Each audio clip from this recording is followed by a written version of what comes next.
결국 우려하던 일이 발생했습니다. 일본은 도쿄올림픽 전에 후쿠시마 방사능 오염수를 바다에 방류하는 계획을 세웠습니다. 그런데 그것을 한국이 전 세계에 공론화시키면서 막았었습니다. 성공한 듯이 보였지만 일본 정부는 이번 하기비스 태풍을 기회로 보았는지 모릅니다. 12일자 NHK 방송 뉴스에 이런 보도가 있었습니다. 도쿄전력은 후쿠시마가 태풍 하기비스 피해를 받자 원전 2호기 폐기물 오염수 이송 배관에 누설이 발생했음을 알리는 장치 경보가 울렸다고 밝혔습니다. 도쿄전력은 실제로 누출이 발생했는지는 함구하고 있는 실정입니다. 그리고 누설 경보 장치의 작동이 태풍과 관련이 있는지에 대해서 밝히지 않았으나 만일의 사태에 대비해 원전 전체의 오염수 이송 작업을 중단한 것으로 전해졌습니다. 방사능 누출 보도는 그것뿐만이 아닙니다. 후쿠시마 원전 사고 후 오염 제거 작업으로 수거한 방사능 폐기물을 담은 자료가 있었는데 그것을 일본 정부는 임시 보관함에 보관하고 있었습니다. 그런데 이번 하기비스 태풍 때문에 큰 비가 내리면서 보관소에 있던 자료들이 수로를 타고 강으로 흘러 들어간 것으로 확인되었습니다.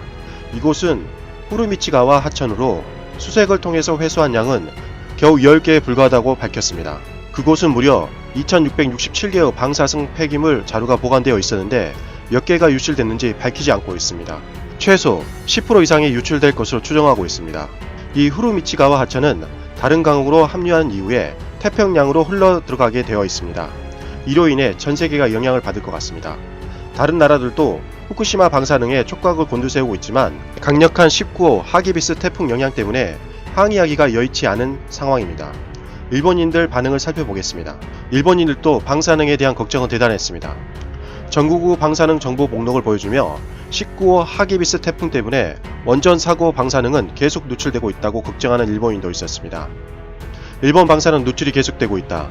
정부는 도쿄올림픽을 취소하고 그 돈으로 방사능 유출이나 되지 않게 해야 한다. 라고 한탄하는 일본인도 있었습니다. 방사능 유출은 불편한 진실이다. 정권을 교체해야 한다.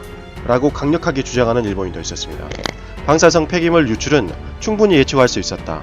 정부가 방치한 것이 분명하다. 라고 말하는 일본인도 있었습니다. 이상 가치왕 채널이었습니다. 지금까지 시청해주셔서 대단히 감사합니다.